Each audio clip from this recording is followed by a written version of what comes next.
What's up, YouTube? I'm Mike. Today I'm trying another live feed with this sexy mic up here on my hat. I'm going to have my wife check audio first before I start yammering.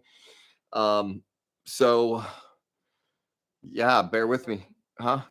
You got audio? Already. So we're in business. Um, I'm actually kind of excited today. I managed to upload a video earlier today about diet that got approved by. I see. I got to come up with some terms. Big Brother. Big Brother approved my video for monetization immediately. It's the first video, and I cannot remember how long that has happened for. So I was very excited about that. I decided to come on here for just a little while. I was debating on whether to go live or play Overwatch 2. I've been taking a break from Diablo and playing Overwatch um, for reasons that I probably won't go into on this live, because then I'll have to take down because I'm not allowed to talk about anything. But there is a video out there. It's called Diva Does Overwatch. I'm just saying, if you should stumble across it, I think it's entertaining. Diva Does Overwatch. I think it's really entertaining. But that's just me, and I'm a weird guy. So I posted a video yesterday talking about my struggles with being anorexic, basically.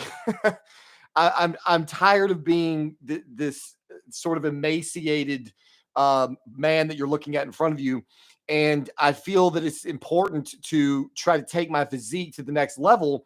And while I have had some gains, I was stuck at 200 pounds for a very long time. And then with the addition of the MK677, I was able to take my physique to the next level. So I went from where I was trapped at 200 pounds up to 214 was my high. And then I've gotten up to a high this time around of 212. Currently, though, my body seems to be undergoing some type of recomposition, repartitioning. I don't know what's happening, but obviously when I gained weight from 190 to 214 in like a month and a half, there's no way that was contractile tissue. And so obviously my muscles inflated with a substantial amount of intracellular water.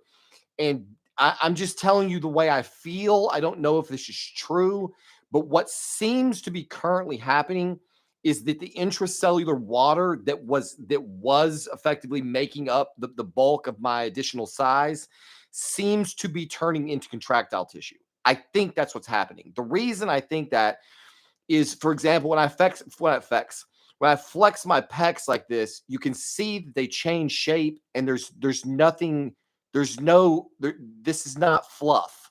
There's very little of anything to grab here. And when I was nice and bloated and full of water, that was not the case. When I flexed my pecs, they didn't change size so much because it seemed like there was a substantial amount of fluid covering the actual muscle.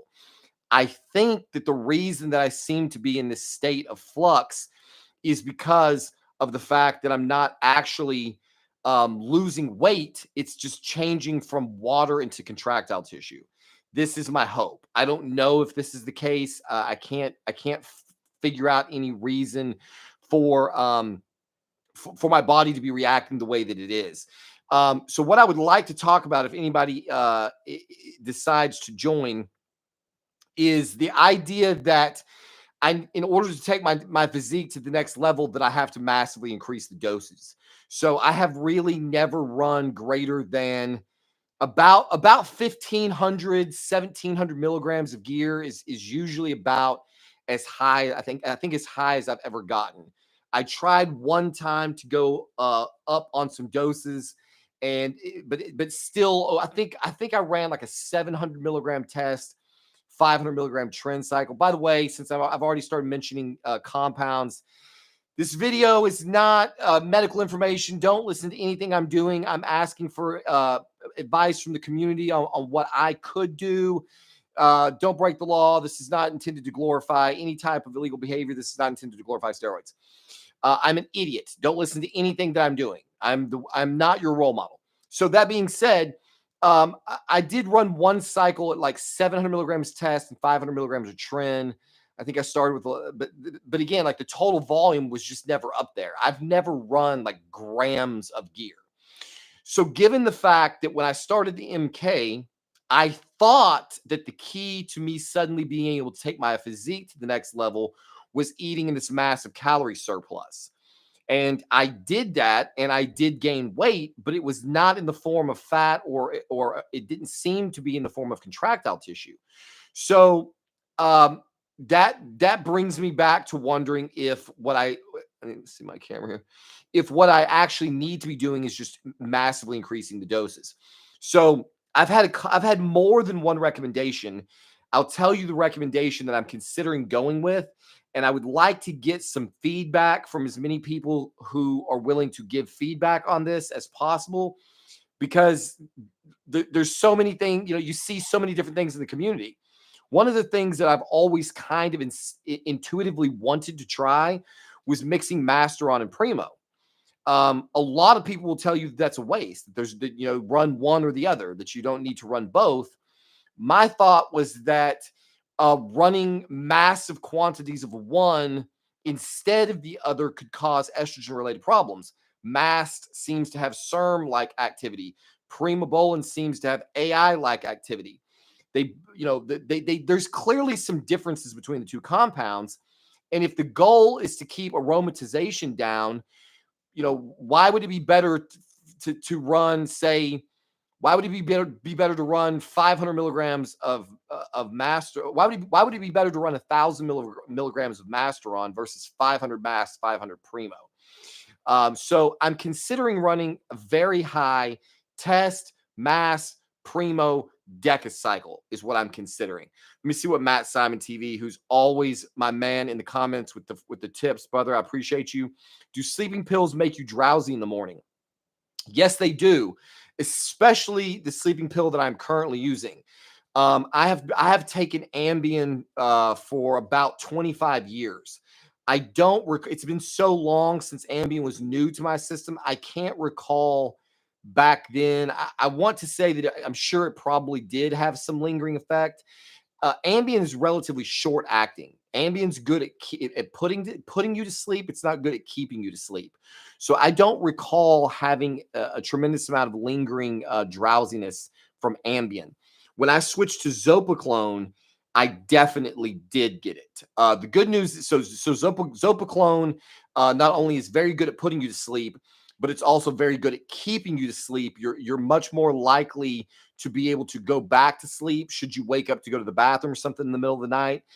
You're much more likely to be able to go back to sleep in the middle of the evening with a drug like Zopiclone versus a drug like Ambien.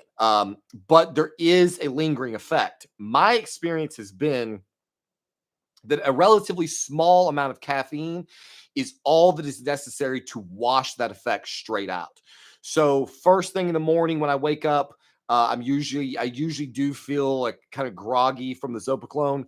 I'm drinking these 12-ounce monsters now instead of the full size 24-ounce monsters. And I mean, halfway through a can of monster, it's about like 60 milligrams of caffeine, I think. And I'm already feeling that the Zopiclone is being flushed out of my system. So right now, I'm a big fan of Zopiclone as the go-to sleep Z drug for sleep. Again, that's just my 2 cents. I don't know what's best for everybody. I did read some research prior to starting Zopiclone, and I can tell you that one of the concerns about Zopiclone, they tested it in like soldiers and first responders. If you're the kind of person that's potentially on call where you could be awoken in the middle of the night and need to get up and get alert and be able to drive a car or do your job, Zopiclone might not be the best drug for you. Ambien's typically a better drug to use in that case. If you're like me and there's nothing of import that's going to interfere with, then Zopiclone is great. So Zopiclone, I think there's S Zopiclone, which is Lunesta. I think you'll have to check me on that. I also tried a drug called Zaleplon, which is Sonata. Holy shit. That I had a paradoxical effect to Sonata, and it spun me up and woke me up, and I could not sleep on it. So I have taken Ambien, Sonata, and Zopiclone, and the Ambien and the Zopiclone both do a great job. To be completely honest, right now I'm taking both. So if I really want to go to sleep fast, Ambien seems to be faster acting. Zopiclone seems to take longer to work. So it usually takes like 50 minutes really for me to really start feeling a Zopiclone. Whereas with Ambien, I'm feeling it in 15 to 20 minutes. So I'm not recommending that anybody do this, but just about every night on the current androgen load, I'm taking a 7.5 milligram Zopiclone and chasing that with 5 to 10 milligrams of Ambien, depending on how quickly I want to get to sleep. And that is knocking me out every night, even on 100 milligrams of Tren.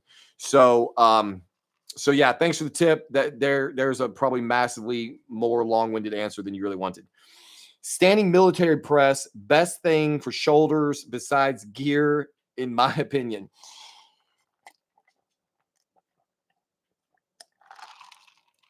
I have probably done a standing military press, I don't know, 2 times in my life. I'm not a big fan of compound movements at all. Um, my shoulders are substantially stronger. Like I like to isolate movements. So if I'm gonna do a standing military press, first I got to get this. I got to power clean this, get this up, balance, do all this shit here. I'd rather just use machines and isolate the shoulders. And as you can see, I've got giant shoulders. The thing is, like, I had a guy walk up to me to me at the new gym 2 nights ago, and dude is fawning all over my shoulders, and I just like cut him off like mid sentence, like, dude, don't. I'm. He's asking me all the what do you do for, and I was on shoulder day. I was like, dude, please don't listen to me. I'm the worst person in the world to listen to about shoulders. My current shoulder day consists of leg press, leg extension, leg curls, calf raises, um, uh, like another leg machine, and then I do like like four sets of like military press and 4 sets of lateral raises and 4 sets of rear delt flies. And that's it. That's all I do for shoulders. I don't have to do anything for shoulders. I can stop working my shoulders completely and they will look exactly like they do now. I have actually gone like 6 months at a time without doing any shoulder exercises, and you would never be able to see. If you looked at all my videos, you would never be able to go, oh, he wasn't doing shoulders at that point. Like it's just pure genetics. They just grow. Like there's not the Trend definitely gives them a much rounder shape. Like this weird bulbous round shape is has a lot to do with Trend. But that they're definitively way better looking on Trend. But they're always huge, and I've had to work so hard to get my pecs to look even remotely proportional to proportional or proportionate. Proportionate. Sarah's in the background playing Assassin's Creed. If anybody has any questions for Sarah, we had a really good time the other night. People were asking a lot of interesting questions. Like which guy did she find more attractive out of some actors or some shit? It's actually a lot of fun. Any recommendations if you've ever had nagging shoulder injury, how to train shoulders? Yes, GG.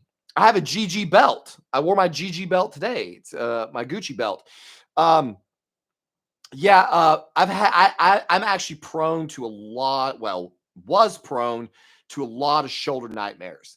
So a couple of things that I will tell you. One, to try. What's up, dude? To try to prevent shoulder injuries. Um, I have impinged my shoulder countless times from using a sit down shoulder press machine, because if you sit on a shoulder press machine with the seat at like what would be your normal seat height, so like normally on any machine in the gym, I'll get to that in a minute, Gerald. Normally any machine in the gym, I'm like at a 4 or 5 on the seat. I put the seat on a shoulder press machine as far down as it will go. Because if you start your shoulders loaded, like way the fuck down here, and try to press up, I have impinged my shoulder so many times fucking with these machines. I actually used to have really bad shoulders. And the thing, I've tried BPC 157, all the things. First, to answer your question, if you have a shoulder injury, if your shoulder is hurting you at all, my recommendation is do not do shoulders until the pain is gone. I know that sucks to hear. I have tried to work around shoulder injuries countless times. My wife has the same problem. She's prone to shoulder impingements. We both, I mean, you never want to skip a muscle, and you feel like you're wasting your cycle. And so we've tried to work around shoulder injuries. The best thing to do is just not leave them alone until they heal. The number one thing I would do for me and will probably do for the rest of my natural life is DECA. My shoulders feel so fucking good on DECA. I have been putting up much bigger weight in the gym recently on Mint, and every one of my joints is in just phenomenal shape.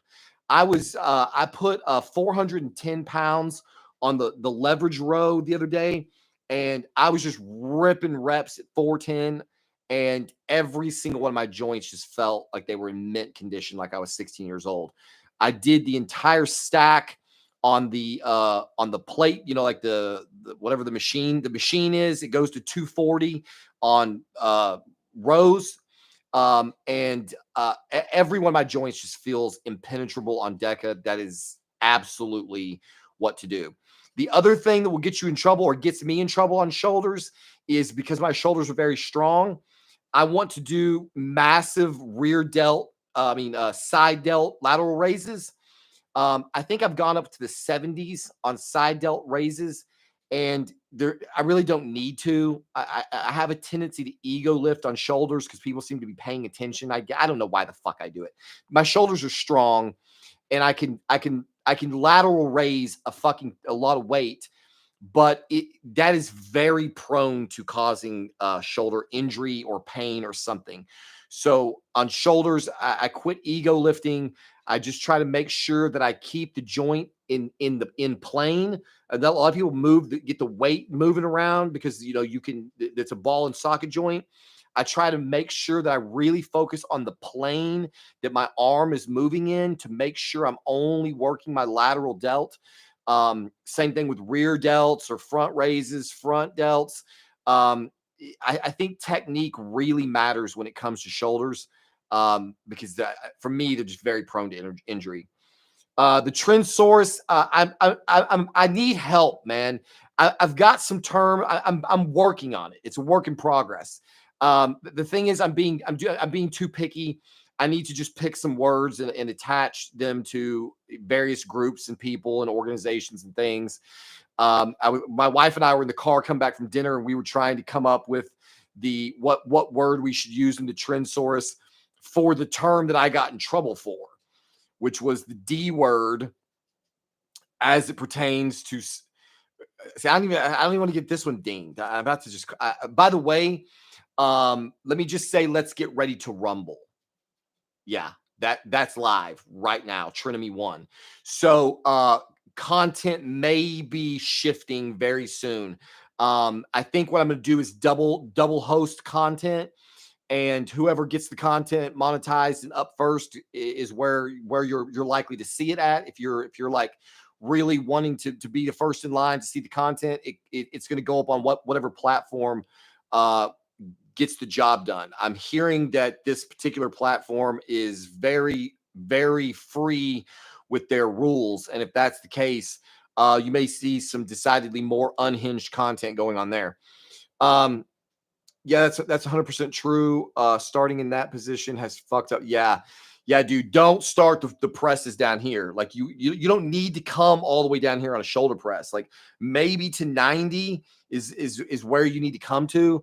My shoulders are sensitive as hell, and it sucks. Like any injury sucks. I'm really prone to rhomboid strains, like right in the middle of your upper back. It's the worst. It fucks up your whole day.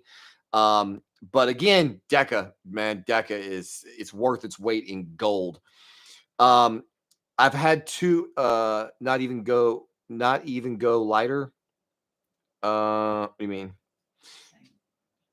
Are you not recommending that he go lighter? I mean, now I see what you're saying. See, sometimes my wife has to translate because I'm an idiot. Yeah, dude, if your shoulder is injured or if you've kind of tweaked it, it's not really injured, you've just kind of tweaked it, you can definitely work with a lower weight that doesn't cause it to hurt. Absolutely. So like I've tweaked my shoulder doing lateral raises with too much weight, ego lifting, and where I still might be able to crank out like some volume with 20s or 30s. Absolutely go for that as long as it's not hurting. Like I used to try to work through the pain. I don't do that shit anymore at all. It's just not worth it. Like this is a long haul. This is not a sprint. If I have to miss a week or 2 or 3, whatever it takes, I would much rather miss a couple of workouts than risk an actual tear. I don't even like to say that word. I hate it when somebody sends me a video of somebody getting fucking injured. I don't want that shit in my head. I'm just like total blackout to the possibility of injury. I was actually in the gym when a guy got fucking injured one time, and man, that shit gets in your fucking head when you see that. Like I dropped 20 pounds on probably every lift after I saw that. Like it was just scared, just gets in your head, like fuck, dude.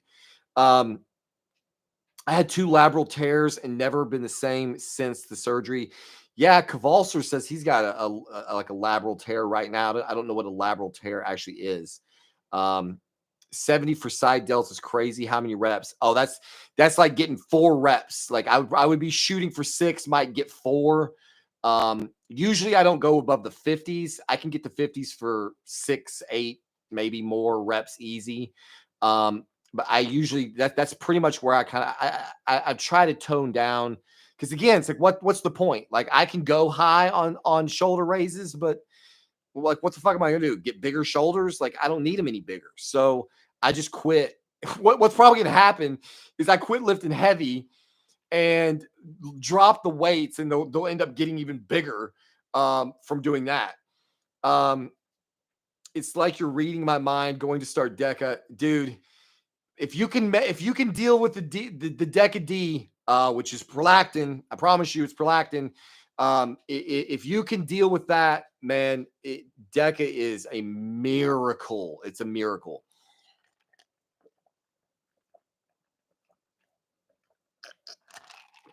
Yeah, bro. Let's not get dinged, man. I want to believe. I'm trying to believe it's not me. YouTube is definitely like, I don't know what YouTube looks like to you guys, but on my end, from the studio, the studio that I put all my they've changed a lot. There's a lot of changes on their user interface, and I don't know if that's leading to all the bullshit that's going on. Maybe they've been tweaking their algorithm a bit, and it's becoming more problematic. I don't know if they're actually targeting me or if it's more of like a system-wide thing. I don't follow any other YouTubers. I don't know if any other YouTubers are complaining about monetization of their content, because it is coincidental that I suddenly started running into all these problems right at the same time they seem to be doing a massive like rehaul on their entire user interface. And so I don't know if that's a coincidence or if it's just because I said a word that hurt the feelings of the crybabies. That's going to be in the Tren source. The crybabies, those people, they sometimes paint things on crosswalks and intersections, and then people drive black marks all over it because it's a fucking roadway. And then they try to get them in legal trouble because they peeled their tires out on the fucking roadway. Don't paint your stupid symbol on the fucking roadway. Expect people not to fucking lay rubber on it. It's a dumbass thing to do. But yeah, those cowards, I said the wrong thing, got in a bunch of trouble. Or not cowards, crybabies, the crybabies. Yeah, bro, it's like, Rumble sucks. User base and UI wise, sadly. Well, dude, I got to tell you, maybe it does. But what I will tell you is that I've already uploaded some videos there, and so it's a brand new account. When I had a brand new account on YouTube, and I had no subscribers and no nothing. I just started immediately getting views. Meanwhile, on the other platform, I uploaded a couple of videos today that I just went ahead and put up just as tests, and they're already getting views. Not like a lot, like 15 views in 6 hours. But dude, I could go 3 weeks without getting 15 views on a YouTube channel when I started this, when I first started this channel. So maybe the user base sucks. I don't know, but I'm getting views quicker there than I did here. So it's not like it's gonna I don't want to have to go anywhere else. I would love for everything to be here. I would just also like to live in a world where we don't censor what people say. And unfortunately, that's not the world we live in. Jonathan Irwin, my man, thank you very fucking much. Yes, I won't even read what you said, but 100% agreed. Thank you very much, Jonathan. I appreciate you, man. You've been killing it, dude. Keep killing it. Let me go back up. Have you ran EQ? What's up, Mike? I have not run EQ, JS. I tried to get it. I had committed to trying it. They were out of stock twice. They're in stock now. I might get it. I'm also considering picking up a little Tren Ace because I've been really loving the Mint Ace. If I do pick up Tren Ace, I will probably throw the EQ in there. It's just such hit or miss. Like right now, I'm having massive E2 problems.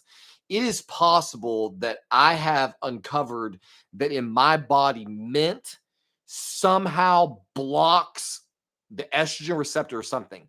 I usually take 3.5 to 4 milligrams of 8X per week. I have had 1 milligram of 8X this week, and my E2 is still in the toilet. I'm on 300 milligrams of Deca that aromatizes. I'm on 300 milligrams of Test that aromatizes. I'm taking 15 milligrams of mint per day, and I have next to no estrogen in my body. I don't know what is going on, which is that was the purpose of this. Now that some people are here, let me remind those of you who are here. What I'm really wanting to talk about tonight is big blasts. Before I get back into whatever everybody's saying, I am considering doing something that I've wanted to do for a long time, and a lot of people say you shouldn't do. So if there's anybody who wants to throw their 2 cents in on this right here tonight, I'm considering combining Mast and Primo and Test and Deca in large quantities, like 500 Mast, 500 Primo, 600 Deca, about a gram of Test. And then keep raising the Mast and Primo as necessary to offset the gram of Test. A lot of people say it's a total waste to run Mast and Primo together. I'm curious if there's anybody in here who would like to share an opinion on that proposed cycle. EQ would be another thing that I could do instead of like a Mast or Primo.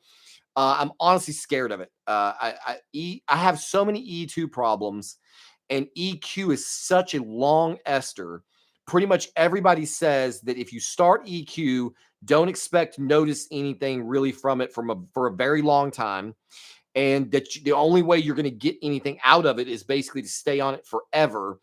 And if it starts effing off my E2, it's going to take a long time to get it out of my system. So it just seems like a total fucking recipe for disaster. EQ just seems to me on paper to be the kind of thing that could fucking end my marriage with just a broke D game forever. I just don't know why I would risk it when nothing that I read says that it's terribly anabolic. So it's like, why EQ versus a giant amount of Mast and Primo? I mean, again, I'm open to being convinced otherwise. I don't really on paper understand what everybody is so excited about EQ for. Nothing is wrong with big shoulders. No, I love having big shoulders, Nasser. I used to be really insecure about my shoulders, actually, believe it or not, because I had no pecs. Like I had no pecs at all. Fucking absolutely nothing. So I had these big shoulders and then just this completely flat chest. And for anybody else out there who has a flat chest and is curious what I did, I had subscribed to the Don't Overtrain a Lagging Muscle part bullshit. I think I was listening to Dr. Mike Latent Israel at the time, and into that whole meso, like you do a meso cycle or something, and you do this number of reps for like 5 weeks, and then you go to a different meso, and then it's like there's like low reps, high weight, and then like I don't some horse shit. And my pecs would just not grow. And finally, I got pissed the fuck off, and I said, I'm gonna do every chest machine in this fucking gym. Like, and I just started going in on chest day and just spending like an hour and a half just absolutely blasting the fuck out of my chest. So I would do incline barbell press, incline flat bench press. Then I would go to incline dumbbell flies, incline flat flies. Then I would go to like a flat, incline, like a plate loaded machine press, a flat machine press. I would do cable flies. I would do dips. I would do pullovers. I would do supersets. I would do what's it called when you what the fuck is it called when you do like 15 reps and then you drop the pin and then you do like as many reps as you can get and then you drop the pin, you do as many reps as you can. Burnouts. I used to do, I would just do anything at all to just absolutely lay fucking waste to my pecs, and lo and behold, they started growing. They'll probably never be proportion. You know, I think honestly right now, this is the closest I've ever been to my chest being remotely proportionate to my shoulders. But it's I'm never going to have like Arnold's, like, just, you know, gigantic, massive chest. It's just never going to happen. So my answer for a lagging body part is to just annihilate it until you can't move anymore. And then take lots of gear. That seems to help a little bit. You get the India. You don't want to upload later. You get the India moderation team. So if you're uploading later, you may get dinged. My third party. Okay. By a third party monitor. Okay. But my understanding is that the other place is like censorship free. I don't know. We're gonna find out how it goes. I want to do 2 grams of roids. I doubled my cycle. It's been great so far. Just need to get my eating and training together. Tyrone Jones. A lot of people said Tren and Deca shouldn't be run together. Why not Tren? Why not try the Mass and Primo? I say, yeah, dude. I'm running 319 Nors and I'm happy. I feel great. That's the thing. Like, aside from my E2 problems, I feel phenomenal. This is probably psychologically the best I've felt in a long time. I don't know why that is. I can't think of any good reason like why I should be feeling so fucking good. I'm definitely not having anything even remotely approaching anxiety that a lot of people talk about they get when they combine 19 Nor drugs. Psychologically, I feel incredibly stable. The only problem psychologically that I'm having at all is when that ACE ester kicks in the morning. It's really hard to sit still. Like, I got to get up. One of the things I found out is, like, if I'm trying to lay in bed and chill with my wife, I can't fucking do it. Like, this morning, I was a mess. Like, it kind of makes me feel gross almost when it like was really thumping. It's similar to like an Anadrol. You can't. It's just it's too amped up, which is a good thing. Gets my ass out of bed. But man, I feel very, very stable. I'm not having any kind of depression. Even making these homeless videos. I don't know how many of you guys have been watching my series on homelessness. Man, is that turned into a fucking sob fest or what, dude? I had no idea when I started making those videos, all the shit that was going to come out. My last video on homelessness went off the reservation. I've just been waiting for the phone to ring from one of my parents, like, you fucking bastard, what are you doing talking about us on on YouTube? It's getting ready to get a lot worse too, man. That series is but so even dredging up all that shit, which would normally just send me into a total downward spiral, I've just been like, it fucks me up after I make the videos. I spend too much time thinking about old shit. But I feel great. I just need my E2 to come back, because that's not a good feeling when you can't perform. I'm still learning. That's why I'm here rocking with y'all. Welcome, dude. We're all still learning. Burnouts work well. The constant complaint is that the India moderation team has always been more conservative than Americans. Interesting. That's interesting. I left off on homeless part 5. Just out of curiosity, what made you leave off? Like, what was your reason for checking out on that? I'm trying to remember what I talked about in part 5. Too much. Oh, okay. Oh, okay, I see. I thought you meant like you were like, oh, I'm done with this. I'm not listening to this crap anymore.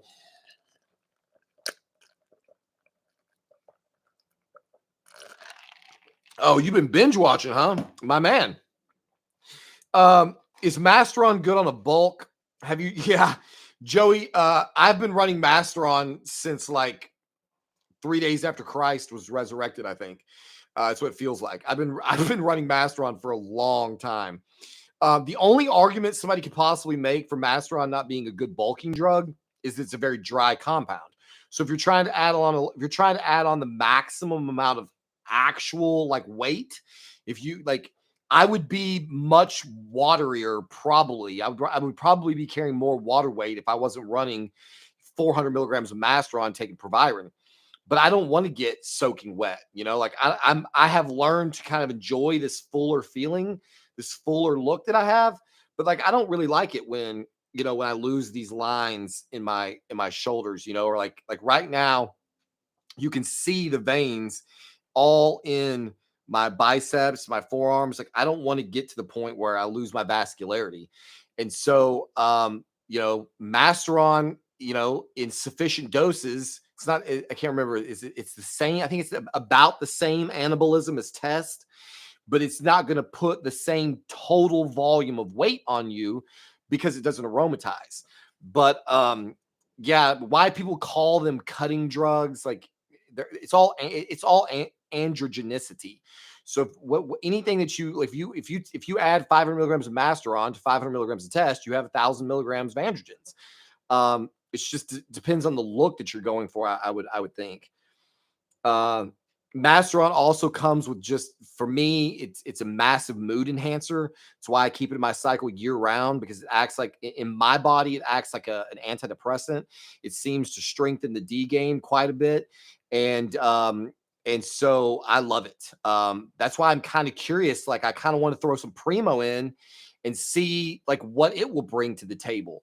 Is there some like little unique? It's the same thing. Like I'm running 319 Nor drugs. So why not run a bunch of different varied DHT compounds? Every one of them has like a different like flavor, basically. Like I can see somebody's asking about Anavar. Anavar has a distinctly different feel. It's a DHT derivative. It has a distinctly different feel than Masteron. Masteron is not going to make you freakishly strong at all. Like you're probably going to get like next to no strength from Masteron, but psychologically it feels good. It is anabolic. It will give you a good look. How liver tox? Hang on, make sure I'm not skipping somebody. Just found your channel. Just watched the 2-week Tren vid. Fuck, that's gold. Thanks, man. Yeah, thanks, Fred Matthews. Please watch as much of my old content as possible. I wish all the new subscribers would take some time to go back. I've got a lot of great content that I shot when I was smaller, but intellectually and the information that's available about all of the cycles and the compounds that I've run, there's a lot of good data out there. I'm starting to kind of like pick and choose some of my old favorites and post them on Discord, trying to kind of spur people to take a look at some of my older content, because it's all still very relevant, and it'll also help you to better understand why I do the things that I do now. Tren base EQ. Yeah, Tren base. I really do want to try Tren suspension or Tren base. I want to try everything. That's the thing. And that's what gets me in trouble. I keep fucking with all my doses. Like I can't get anything stable going on because I'm constantly changing something. And that's one of the things that QSC is really bad about. QSC is so cheap and they have everything. And so you can have this veritable pharmacy on your hands in no time. And then it's just like you're like a kid in a candy store. It's like, well, fuck, some Anadrol over here. Maybe I could take a little Anavar pre-workout.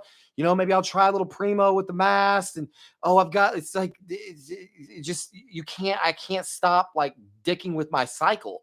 And so like in a way, maybe that's good because it keeps my body guessing. Nothing stays the same, but psychologically, it's probably not good. How liver toxic is Anavar? Joey, I'm going to give you two answers to your question. I'm going to give you the generally true answer, which is that Anavar is often considered to be the least toxic 17 alpha alkylated oral on the market. So, what makes most of these drugs liver toxic is that they have an alkyl group added at the 17th carbon in the alpha position, which is why it's called a 17 alpha alkylated oral. This is what makes the drug orally bioavailable. If you eat it without that on there, then your body metabolizes it very rapidly. Because of the 17 alpha alkylation, this causes the drug to do a double pass through the liver, and this causes some level of inflammation. For the majority of people, it is very mild to non-existent. My wife has run Anavar for 6 weeks at a time and seen effectively zero change in her AST/ALT levels. I've got friends who've run fucking Superdrol, which is supposed to be one of the most hepatotoxic orals, and seen little to no change in their AST/ALT levels. So for most of the world, Anavar is an extremely safe drug to run long-term with little to no negative effect on your liver profile. I take 30 milligrams of Anavar for 6 weeks, and my AST/ALT is double the top end of the reference range.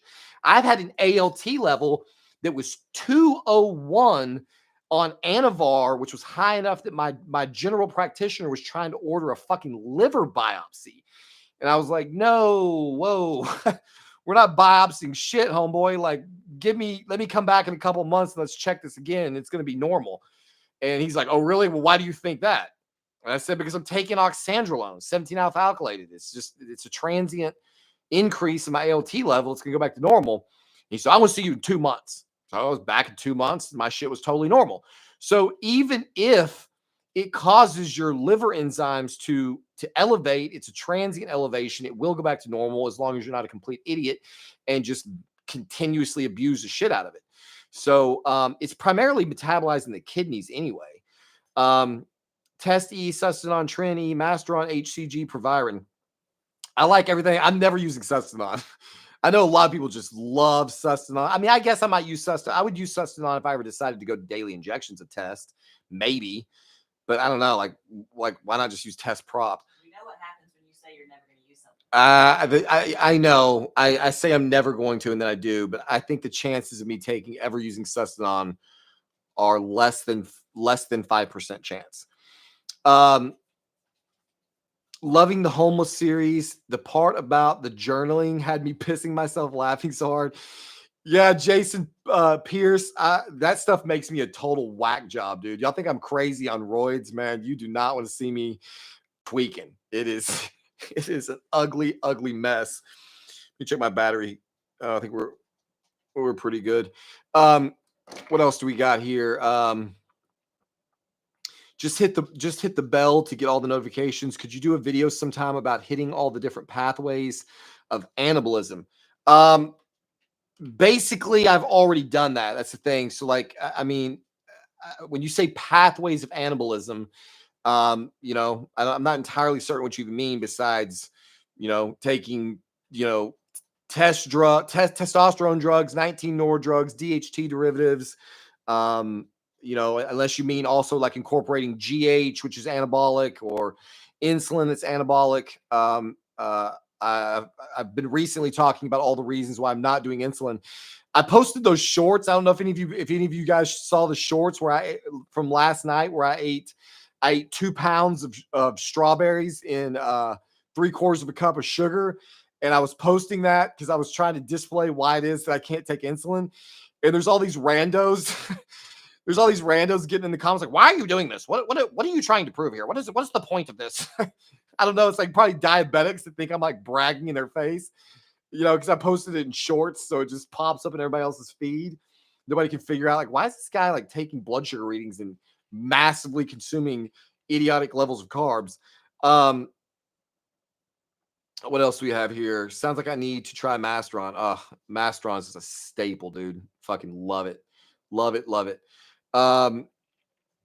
50 milligrams a day. 50 milligrams a day of Anavar. Yeah, I mean, you can do it. I've never gone over 30 milligrams a day of Anavar. I don't see any need to, but apparently, according to some of the haters, I'm on baby levels. Like I'm not even like a serious bodybuilder. Apparently the dosage that I take is for babies. So what do I know? Maybe I guess 30 milligrams of Anavar a day on top of like another gram and a half a year is for babies. Have you ever been customs dinged with QSC? No, I have never been customs dinged with anybody. I can't really get customs dinged with QSC because I use reship. So if they ding anybody, they're going to ding whoever QSC shipped it to. They don't ship it directly to me. I don't want that nightmare. So I pay for reship. So they ship to a third party. Then once it clears customs, they relabel it and send it to me. Fred asked what's your Discord? What, baby? You skipped Fred. He asked what's your Discord. Fred asked what my Discord is. I don't know what my Discord is. It's Trinity #1, I guess. I'm new to Discord. The link is on my channel page. So if you're looking for the Discord, just go to my channel page and it's in the links section there. I got lost track of where I was at. So I've never been dinged by anybody with customs, crossing my fingers. For Anavar, do you recommend taking it all at once, pre-workout, or spread it out all throughout the day? I recommend.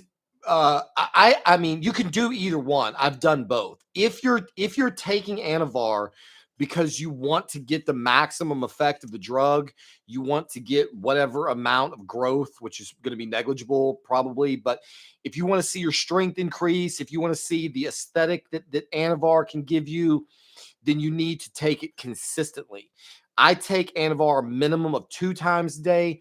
Often I'll take it 3 times a day. It has about a 10-hour half-life, so you can get away with twice a day dosing. Usually when I'm taking Anavar, I take 10 milligrams 3 times a day. I love Anavar so much that I have used it as a pre-workout drug. In all honesty, this is probably a waste. It basically is just giving you a psychological bump. Pre-workout Anavar, I don't think really is going to improve. It's not going to give you like instantaneous strength. Anavar usually for me takes about 3 consecutive days of taking it multiple times a day before I really start to feel the actual drug working in my system from like a strength perspective. So if you want to get all of the strength and like actual, if you want the drug to actually do something for you, then you need to take it at a minimum of twice a day. If you just are using it like a pre-workout, you're just trying to get like a little bump to go to the gym, then yeah, like I'll take 15 milligrams of Anavar and drink a Red Bull and be fucking blasted and go to the gym and get an extra heavy workout. So I think the argument is that while the Anavar itself is not really going to give you any strength on demand or any extra growth, it does sufficiently. What's up, Jen? It does sufficiently create the mind muscle connection, and it gives you a much more powerful workout. And so the argument is that if you go hit the gym harder than you otherwise could because of the Anavar, then that in and of itself is anabolic. But the best way to use Anavar for the maximum gains is to just stay on it for like a 6-week period and run it 2 to 3 times a day. I just finished my 3 weeks of Super Draw M1T and will never touch it again. That I thank God the day I took my last 10 milligrams. See, Gerald, this is the thing that's so crazy and what I love about steroid pharmacology. You are absolutely in the majority of people. The vast majority of the shit that I've read about Superdrol is that it is a total epic fucking disaster, makes people feel miserable. They can't run it for longer than 2 weeks because they start getting all kinds of like massively crushed appetite, signs of liver strain and stress. I've got a buddy who actually made a video about title. He's in the medical community. He's been bodybuilding for 14 years. He's been blasting and cruising for 14 years, and he's in his 50s. And he, I think, was taking 30 milligrams of super draw per day. He fucking loves this drug. He was singing the praises of it. And but he started complaining about some lethargy and I think some appetite, maybe, or maybe it was just lethargy. And I was like, dude, go get your blood work pulled and let's see if the bro science is true. Let's find out if this drug is in fact massively hepatotoxic and your enzymes are all fucked up, and that's why you're feeling this lethargy. So he got his blood work done on 30 milligrams of Superdrol plus Tren plus a whole bunch of other shit, and his AST was totally in the range, and his ALT was like 2 points high, I think. I posted a video about it on my channel. If you search my channel page for like 14-year steroid veteran or something, just search 14 years, I think you'll find it. It gave all the details about it. So like there's some people who just absolutely think Superdrol is the second coming. And then the vast majority of other people that I read in forums are just like, dude, this drug is a total fucking dumpster fire. I'll never take it again. So it's just like, Russo said that mint was gyno in a bottle. And I'm over here with crashed E2. Like I've got broke D for fucking days because my E2 is in the toilet. And meanwhile, a bunch of other people think it's gyno in a bottle. Everybody's body, it's crazy how different our bodies really are. Let's see. I'm not even getting touching them. Cessna is because I'm personally a microdoser. Yeah, I get that, dude. Oral Superdrol, by the way, I don't regret it. Just would never again. It was not pleasant after the first 3 days. That's what a lot of people say. Jonathan Irwin, I've hit 120 milligrams of VAR at a time. What? Or 2 for 1? Oh, for a 1 rep PR. Dude, were you fucking ripping? Like, I can't even imagine how ripped I would be on 120 milligrams of VAR. Was your heart pounding out of your chest and like fucking sweating and like palpitations and shit or what? First time I did 10 milligrams, I was having a panic attack. Yeah, Sarah used to think I was full of shit because I would take 10 milligrams of Anavar and drink a Red Bull the first week. If I start Anavar, 10 milligrams in a Red Bull, and I'm ripped. And she's like, she was taking like 2.5 milligrams at a time. She's like, I don't feel anything. And then she took like 5 milligrams, and she's like, I still don't feel it like you. And then when she started like her third Anavar cycle, and I was like, hey, why don't you front load it? Why don't you take because she decided like in the middle of the day she was gonna start Anavar. I was like, why don't you take 10 milligrams and go to the gym? And she's like, all right, cool. So she takes 10 milligrams of Anavar. 30 minutes fucking later, 45 minutes later, she's sweating profusely and looks like she's having a fucking panic attack. And at the time I had a Fitbit watch and she's like asking me to come check on her. She thought she was having heart palpitations, and she put my Fitbit watch on to check that her heart was totally fine. And of course it was.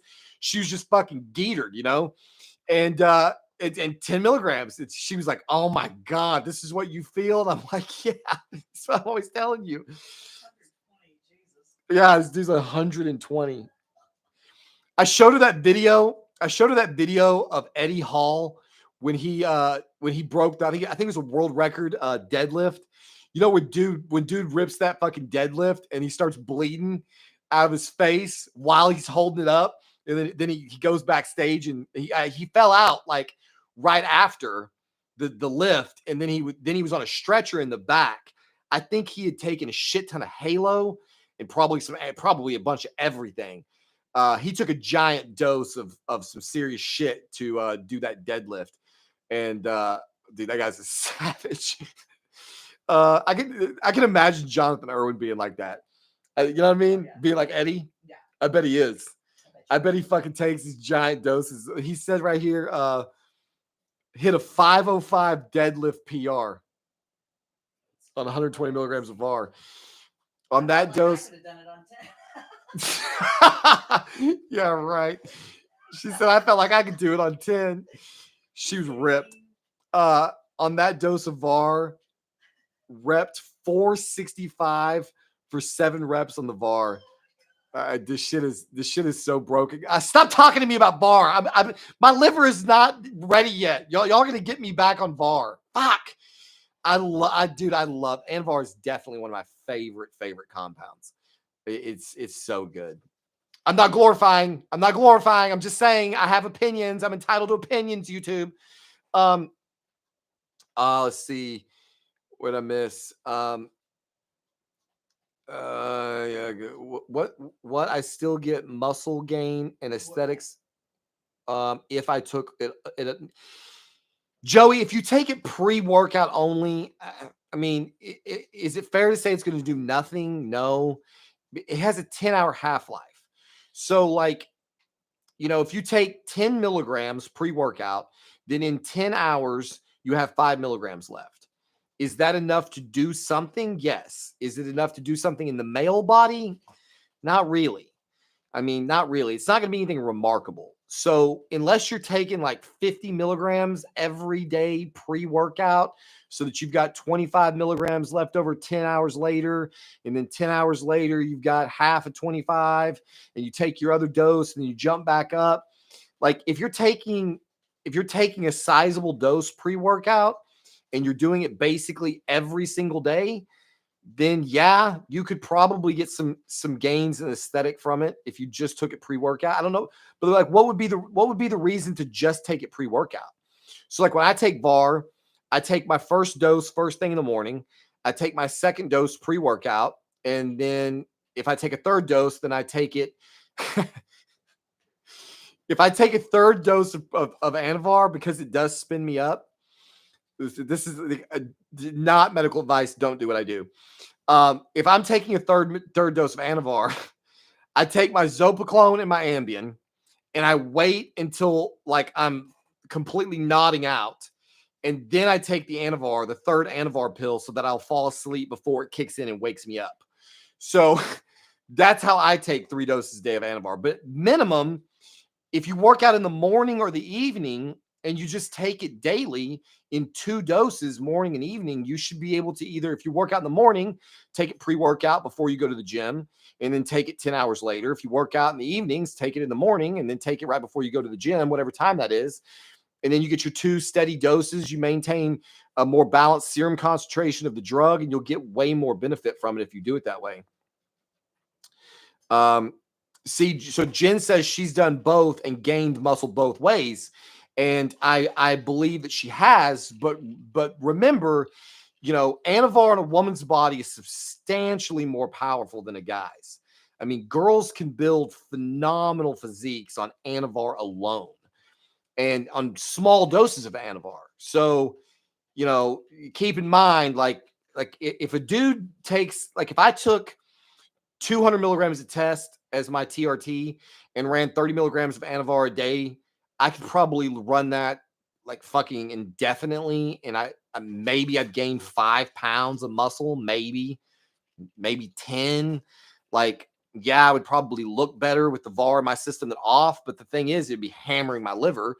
So like what a guy has to do to really get anything remarkable out of Anavar, aside from like Jonathan Irwin's example of using it for strength, like it's just not really. There's like better ways of going about it. I would use Anadrol instead personally.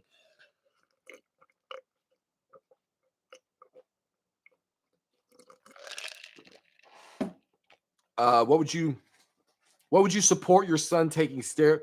Would you support your son? Oh, Joey's gonna get me in trouble. Would you support your son taking steroids when he turns 18? Yes. I see, like I'm sitting here trying to lie, and I can't do it. I have to tell the truth. If it was, I would support my son taking steroids right now. He's 13 years old. I would not. I'm not going to let him. Sarah has a say in this, but if it was purely up to me, in all honesty, I would probably make him train for 1 year natty till he was 14. And if he was If he consistently trained for a year, all 4 seasons, he's going to the gym in the rain, the sleet, the cold. He's not partying with all his friends and missing out on gym days. He's taking his calories and everything. Would I support him doing a small test cycle a year down the road? Yes. And see, like Nasser says, not at 13 lull. Why? Okay, so let me kick this back to you, people who say no. What would be the reason not to? I'm really interested to hear what the reason, because I've actually already like researched this thoroughly, so be prepared. What do you think the biochemical reason for saying no is? No, it does not stunt your height. See, that's absolutely not true. Giving a child testosterone at the age of 14 is not going to close his growth plates. So what else? Height is not that's not true at all. So what would be the other reason? Because every single person who gets in here and goes, "Oh my God, you can't give a 13-year-old testosterone." There's something very obvious that they're not picking up on. Let's see if we can get it to come out. Test should be sufficient at teenage years, in my opinion. Okay, Gerald, sufficient for what? Sufficient for what? Sufficient to be healthy? Of course. Sufficient to be a bodybuilder? Not even close. So you have to ask the question, sufficient for what? I do not believe that Chris Bumstead was natty until he was 18 and then suddenly blew the fuck up and won 4 Mr. Olympias. I don't believe that for fucking 10 seconds. So I'm really curious to see if somebody can give me one single biochemical reason why it's a bad idea to give a 13 or 14 or 15-year-old child testosterone. Synthetic or prone to closed growth plates, not true. If he was going to go pro, I don't see an issue. He gets a TikTok and Instagram following, a millionaire by 19 years old, off to a sponsorship. Jonathan Irwin is right in line with my thinking. I'm definitely not saying he's going to do that, but Jonathan is clearly thinking the way I'm thinking. It shuts him down. Of course it'll shut him down. That's why he'd have to stay on testosterone like me, like everybody in America should be on fucking TRT at a minimum constantly. Mental. Okay. See, you say it's mental, but you still have yet to mental health. Oh my God. What's going to happen to his mental health? If we give a 14-year-old 200 milligrams of testosterone cypionate per week, he's going to have crazy confidence, crazy aggression, crazy strength, crazy libido. It's going to be more of puberty. It's just going to be puberty plus some. His free T is going to be disproportionately high to his total T, and he's going to make substantially greater gains than he would naturally. So he's going to get all of the same benefits that you get at 18, 21, 25, 27, 30, 35. It doesn't, again, nobody is capable of actually, I'm going to tell you all why you're wrong in a minute, but I'm waiting to see if anybody's going to figure it out. Sufficient to progress to a nice baseline physique. Okay, well, Gerald, sure. So he could train natty from the age of 13 to 18. And by the time he's 18, people will think like, if he's at the beach in board shorts, people will be like, damn, he's got a pretty nice body. At the second he puts on a t-shirt, it's like, do you even lift? Natty, dude, the problem here is that people don't know what a truly natural 18-year-old boy looks like. He looks like a boy. He looks like a little kid. He's going to have no impressive musculature at all. You cannot build it natural. It's bullshit. The idea of what you can attain naturally has been so massively skewed by idiots like Jeff Nippard. Look at a truly drug-tested natty bodybuilding show.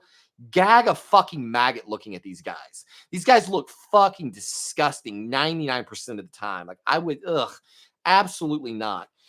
Let's see. Here we go. Let's see what we got here. I had a friend with Klinefelter's disease, and he had exogenous testosterone in order to go through puberty properly. It actually helped his growth, not stunted. He's 6'6". Alex, my man, thank you very much for citing one of the examples that I was going to use. So when people go, oh my God, you can't give a 13 or 14-year-old testosterone, the medical community does it all the fucking time already. It's already been proven that it's perfectly fucking safe. And Klinefelter's disease is just one example of when this is already being done. Did you guys know what one of the most commonly prescribed like what oxandrolone anavar is actually commonly prescribed for? One of its most important medicinal uses. They give oxandrolone to children very young, basically any age, of both genders, because they were burned. That's right, Jen. They were burned. So they give oxandrolone in doses almost as high as I take for bodybuilding to kids who are burn victims. It does not stunt their growth. It does not fuck up all their it doesn't destroy their bodies. There are so many examples in medical literature where children are given hormones for a variety of reasons. And again, notice I said 200 milligrams per milliliter. I didn't say a gram of test to a 14-year-old. My contention is not that we should blast this kid into massively super physiological doses. That we should that a 14-year-old boy who is committed to like the point that Jonathan Irwin made. If my son at 14 is trying to become a competitive bodybuilder, he wants to grow an Instagram following, he wants to turn this into a business, and we use 200 milligrams per milliliter, 200 milligrams of testosterone per week, so that he has a slightly super physiological total testosterone level, but a really potent, a really powerful free T level, then he's going to get that extra step forward in building a more complete physique and being able to start that following. And he's still not even into crazy super physiological territory. There's still plenty of room to go. And as an example, drugs like oxandrolone are given to kids. You know, you could use growth hormone as something else. There's a lot of pathways that you could go down with a child that is young, who is already committed to this way of life. I don't think this is going to be my son, honestly. I really don't think that my son has designs on becoming a pro bodybuilder. But the question that was asked is, would I agree to it at 18? And my answer is, I would agree to it way earlier than that. I will probably get overruled on the entire thing. But I have researched this extensively to know that the only real risk, like worst case scenario, if my son were to do this, worst case scenario, he could potentially put himself in a situation where he would be dependent upon TRT earlier than he otherwise would. That's like worst case scenario. And it's probably very unlikely. The other thing to think about is, for everybody who's going, oh my God, I can't believe you would even think about giving a 14-year-old steroids. It's like, really? How old were you when you started doing street drugs?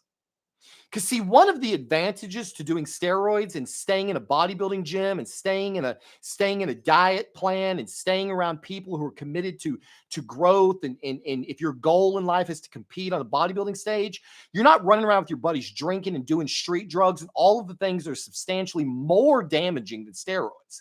So the vast majority of teenage boys in America are experimenting with street drugs by the time they're 14 or 15 years old. But the second you mention voluntarily allowing them access to steroids, people are like, oh my God, that's terrible. Really? Really? It's terrible? It's worse than the kid getting a hold of blow or LSD or all of the other things that he could go and get himself into real trouble with? No, it's bullshit. And the likelihood that being on gear would prevent him from ever getting involved in street drugs is exponentially higher than the alternative. So people try to come at this angle as if you're taking this child that's going to be otherwise a saint and then exposing him to something he doesn't need. The reality is, I don't have any control over it. When my kid turns 16 and starts driving around, just like what I did, I was doing street drugs when I was in my teens. My dad couldn't control that. I'm going to do drug test the kid every fucking day. So odds are he's going to try some substance. I would rather him find out that street drugs, that he can have a lot of really positive effects in his life from using anabolics, that he could start a career early, that he could start competing early. He could build his entire life from a very early age and never get exposed to all of the fucking seedy underbelly of the world with street drugs and alcohol and all these other things that are far more problematic.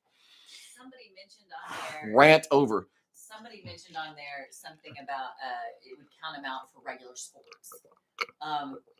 Our son is not playing regular sports of any kind. My kid is not playing any. Yeah, she's right. My kid is not playing any sport at any school. He is not gifted that way. And who gives a shit, honestly? Like, I mean, if that's what he cared about, if he was a great athlete, then obviously we wouldn't be having this conversation, but he's not.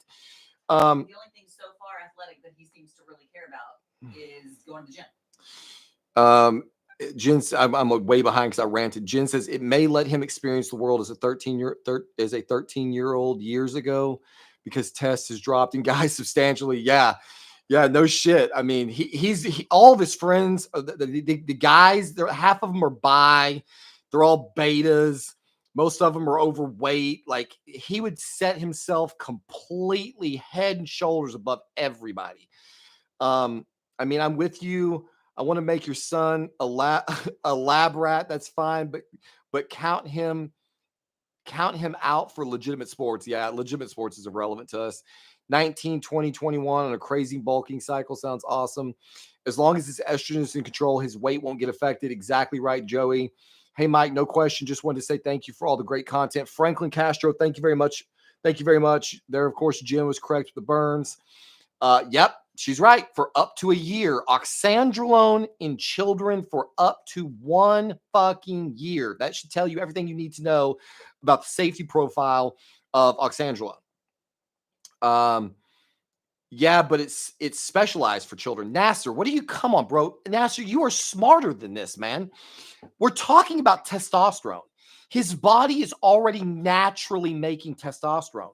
Exogenous testosterone is not some creepy, crazy synthetic thing. Your body can't tell the difference.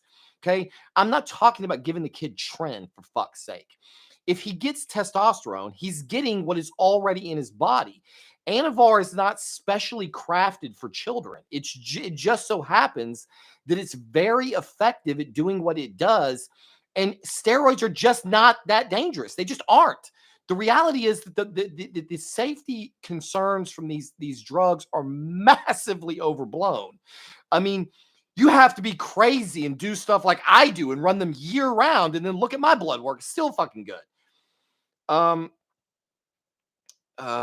So true. Natural bodybuilders just look skinny, like not much muscle hardness or pop to them. Absolutely. I mean, the hormone dysfunction of these 400-pound high school boys go through without control of E2 and would arguably be much worse than some high school kid on some moderate doses of androgens. Again, Jonathan Irwin, my man, could not be more right. There's so many kids that my son is actually already has already had to deal with steroids to some degree. He got gyno when like a year ago and got prescribed Arimidex, the same thing I take from his doctor to control his gyno.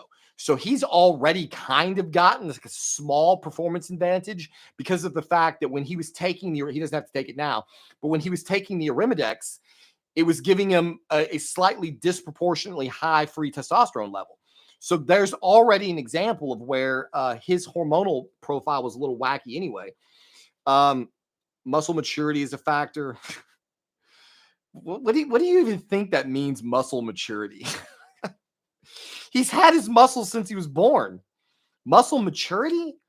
This is just more bullshit that people fucking spew out, and nobody actually explains what does that even really mean. Please express to us what muscle maturity means. I can't get 8X in my country. There is nothing but letrozole. How should I use it? If you tried it before while using test and mint, I crashed my estrogen with letrozole one time because I bought 8X that was supposed to be 8X and ended up being letrozole. Letrozole I think is more powerful than 8X. I've never used it to control my estrogen, and so I don't know anything, unfortunately. Hamam, about the dosing. I wish I could help you. If you join our Discord, if you go to my channel page and join the Discord, you can feel free to ask for help on letrozole dosing, and I guarantee you will get plenty of people who can help you with that. I'm getting ready to blast and cruise. Just don't know where to start. Begin sourcing steroids because I don't want to mess around with SARMs and pro hormones anymore. Greg, if you are getting ready to start a cycle, get in the Discord, brother. You will thank me later.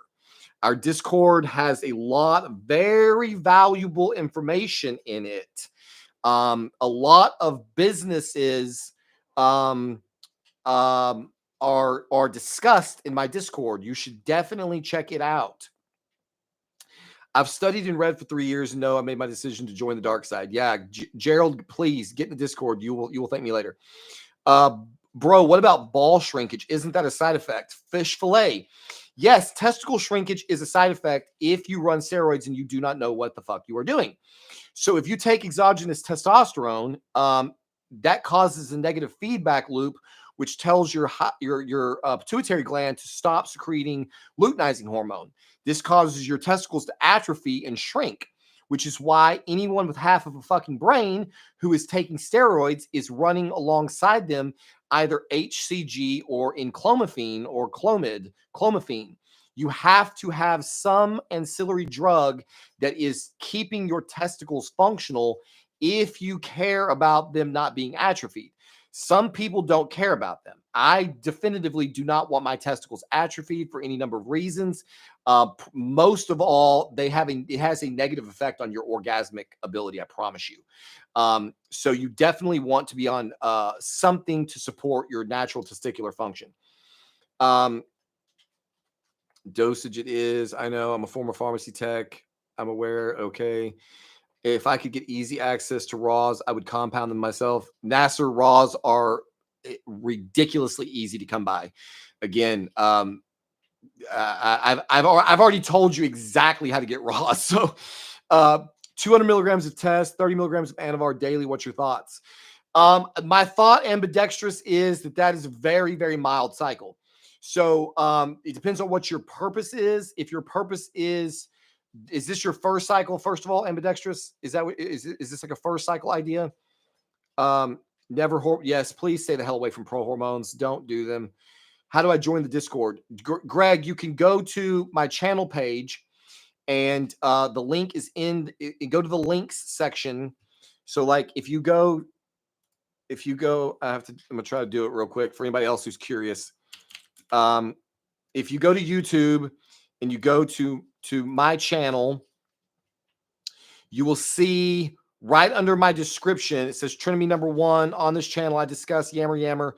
Right there should be the link to Discord. There, if you click the links, there's 3 links, but all you have to do is click the Discord link and it will take you there. You probably have to download Discord, of course, onto your computer first or your cell phone or whatever. It's an app. It's great. I was a Discord holdout for a really long time and I fucking love it.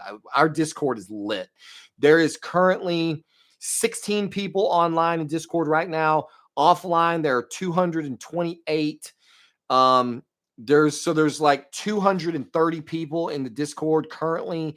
It is active 24 hours a day. I mean, this Discord is popping off. If you're not in it, you are missing the fuck out. What else do we got?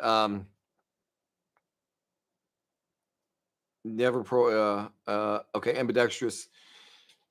It is. I'm just trying to get beach muscles, and I've been on 200 milligram for TRT reasons. But yes, okay, yes, ambidextrous. If you're just trying to get beach bod ready, you're already on 200 milligrams of TRT. 30 milligrams of Anavar will definitely help you achieve those goals if you are already in good shape. So if you're like 15% body fat or less, and you're planning on getting cut and peeled for the beach, then absolutely Anavar will take you there in remarkable fashion. You will have phenomenal gains. Now, if you're like 20, 30, percent body fat, like Anavar is still going to help, but you're going to have to crash fucking diet. Like if you're already relatively lean Anavar is going to make you hard, dry, vascular, crazy strength, lots of energy. It's a great way to get beach bod ready. I've got Winstraw and Anavar Raws for first cycle. Can I run the VAR 20 milligrams a day with no test base? Wiz, you can do it. You're allowed to. We can't stop you. You can run 20 milligrams of VAR with no test base. If you do that, however, you are running the risk of crashing your testosterone into the toilet. Anavar, I believe, is relatively suppressive. It's not the most suppressive thing in the world, and 20 milligrams is a small dose. So you might get lucky. I would not recommend it. If the dose is sufficient to shut you down, you will lose all of your up to all of your testosterone production, which will also crash your estrogen and break your D game completely in half. It will also make you tired. Your joints hurt. You'll have no emotions. You'll have no sex drive. It's a really ugly situation. So you really don't want to risk that. There's absolutely nothing you could gain from 20 milligrams of Anavar a day that is worth the risk of absolutely annihilating the rest of your entire endocrine system. Just don't fucking do it. So never do any. There are some compounds you can run. Like when you get more advanced, you could get away with like a fucking DECA only side. I would always run a test base, but you could get away maybe with a DECA only cycle, maybe mint. There's things you can do, but I just would not. It's not fucking worth it. Thanks, Gerald. Yeah, check it out. Well, if QSC exists, so no need for RAWs, it seems, lol. Yeah, QSC is ridiculously cheap. Later, Jen. Yeah, it's ridiculously cheap. So, but the RAWs are the RAWs. It's like, whatever you're going to do.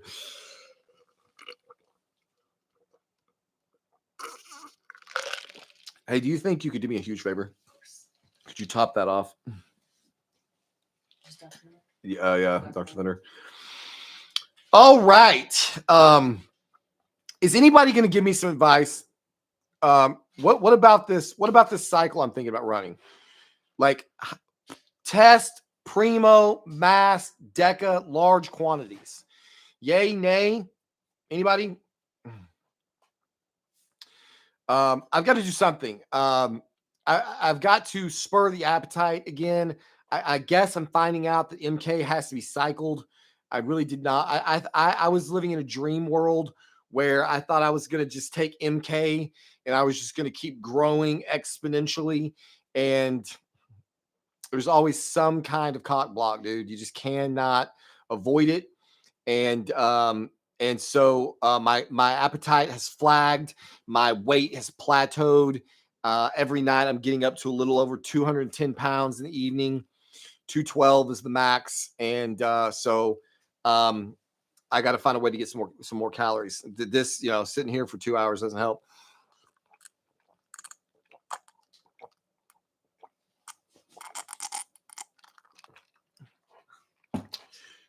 Try a little cardio. Why would the hell would I do that? 1,000 test, 800 primo, 500 DECA. If not working, increase the dosages. Dude, that's not far off of what one guy recommended a gram of test, 800 milligrams of primo, 800 milligrams of masteron, and 600 milligrams of DECA. I will probably not jump out the window and go that high, but I am seriously considering working the doses up in that in that direction. So I saw you, Gerald. Thanks for joining, man. Check out all the links and ask whatever questions. It's an open forum. You can ask whatever you want. Everybody's very, very helpful. Our Discord has got phenomenal people in it that and I'll tell you one of the reasons why our Discord has nothing but phenomenal people, just in case there's anybody.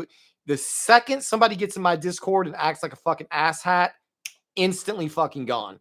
I have to put up with a lot of bullshit on YouTube because this is a public platform.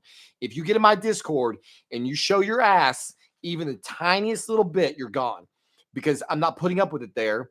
We have an amazing group of fucking people. Everybody is super supportive, super informed. Like, it's just like the greatest fucking guys club. We got girls. Jen's on the Discord. Come see Jen. Sorry, Jen. We've got some girls. My wife is in the Discord. If any of you guys have ladies and they want to get on, they want a platform to discuss what happens to you when you go on Tren. We got some girls in the Discord. So everybody come join, but be helpful and don't spread lies and bro science, or I will lose my shit and bounce you out of there. Yeah. I said Jen is in the Discord. It's like, just sign the Discord. Just sign the Discord. Just sign the Discord. Wait a minute. Why did 10 people just join Discord? Look at Jen being so popular. Let's see here. Yeah. Try a little. Where do we go? Stimulate. Yeah, I'm taking MK to stimulate. I've also got GHRP6, which I'm using.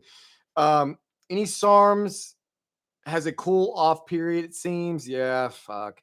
I'm on your Discord. Have you heard of Greg Valentino? Wiz. Hell yeah, I've heard of Greg Valentino. Dude, I'm old school as fuck. Greg Valentino used to be around way back in the day. He was even more out of control back in the day. One of the highlights of my life in the 2000 era was I would be at the newsstand, except we didn't have newsstands, but I would be like at the gas station waiting for the next episode of Muscular Development magazine to come out, because this was pre-internet.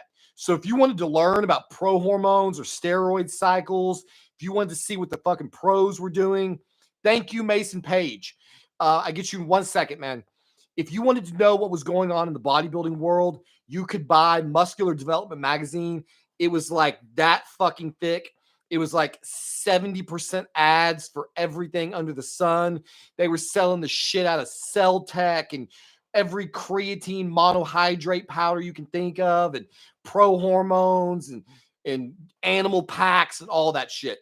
Greg Valentino, I think, wrote an article in there, and yeah, he was just out of his fucking mind with that Synthol shit, and honestly looked fucking terrible. The guy was wild, but he looked terrible. I've talked about Synthol before because I hate the idea of Synthol.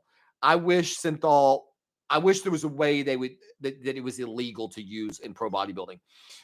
When I found out that Jay Cutler had used Synthol to win one of his fucking Olympias, it like crushed my fucking soul.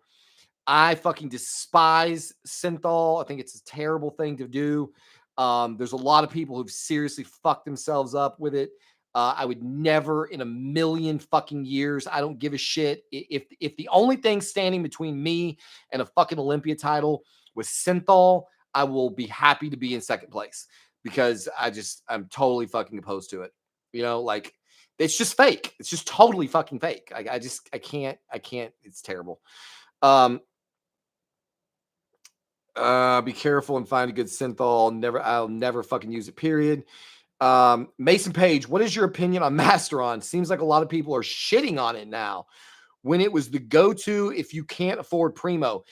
Mason Page, Masteron is one of my favorite steroids. I run it year-round. It is phenomenal.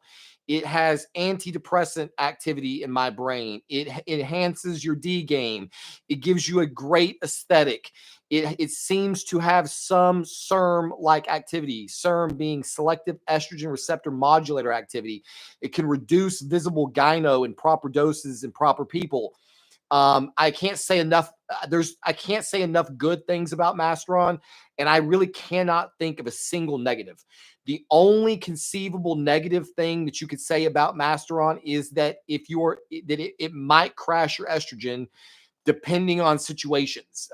This should be a very easy problem to avoid.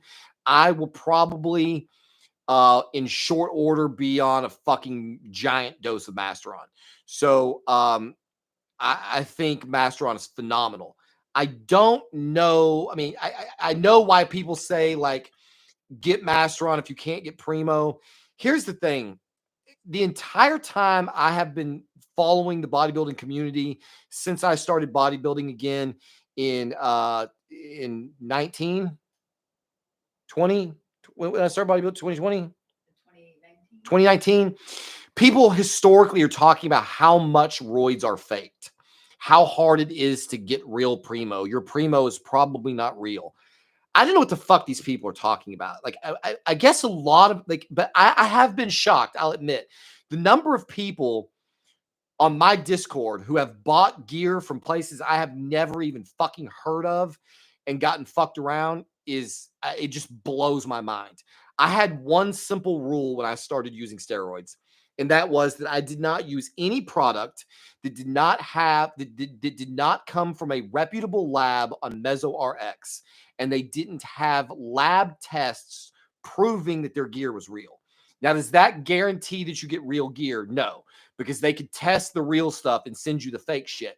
But if a lab has 1,500 pages on MesoRx and there's just consistently good feedback from all of their clients, like for example, the first lab that I trusted was Pharmacom Labs, they do not make fake products. Real Primo is very, very easy to get.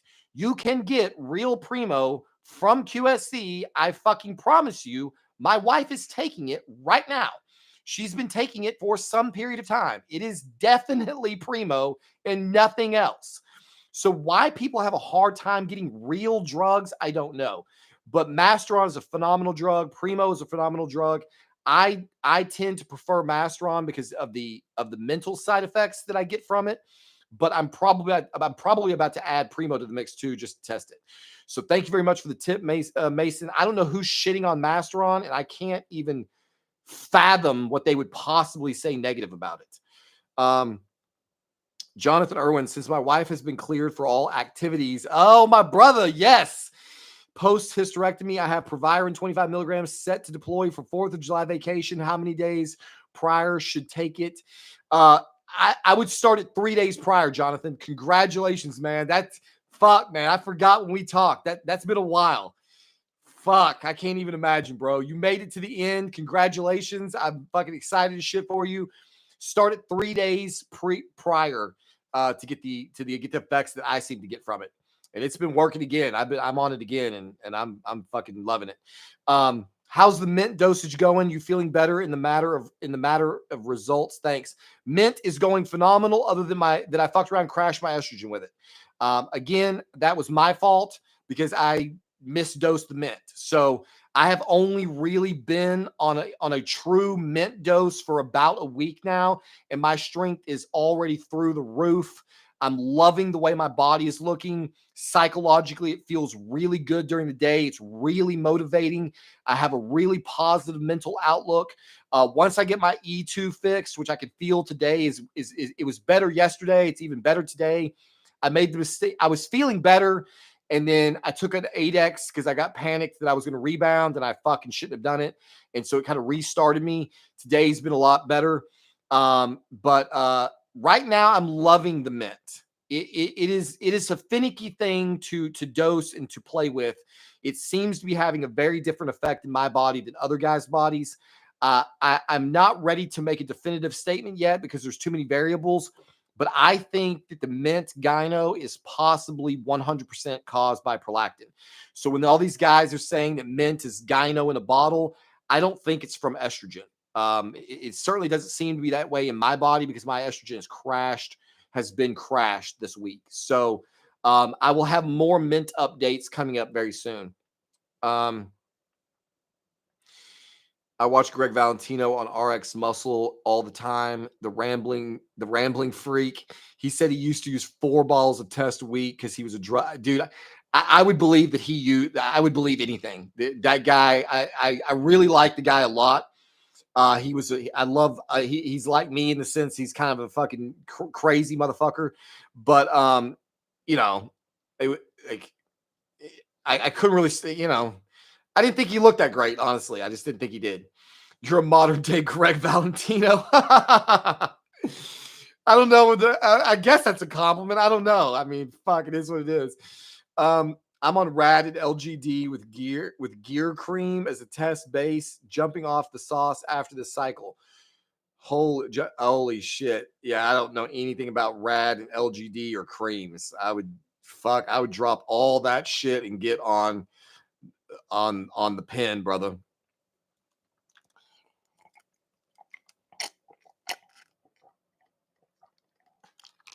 Gerald, you were going to want to check out PCT 247.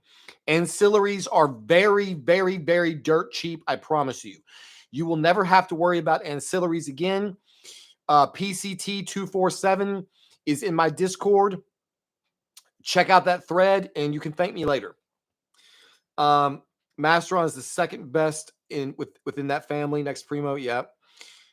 Franklin Castro, to add to your PED usage at a younger age, I'm running 1100 milligrams test E, 850 milligrams EQ, 550 NPP. Holy fuck with this. 350 Tren Ace at 27 with minimal sides, no bunk gear, LOL QSC.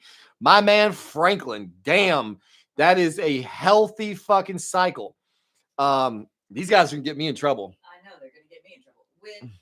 When he says 350 Tren Ace, does that mean 350 a week? 350 a week. A day. Yes. Right? 50, 350 at a time. 50 Tren Ace a day. Okay. My wife is so terrified for me to get Tren Ace. She should be worried about that Tren base. I don't know enough about it to be worried yet. See, she doesn't know it. She says she doesn't know enough about it to be worried. Keep that test high. You won't need to worry about crashing it. Yeah, I fucked up lowering my test dose. I fucked up. Buying steroids is like shopping at Amazon now. I'm like, fuck. Yeah, it's so easy. It's unbelievable.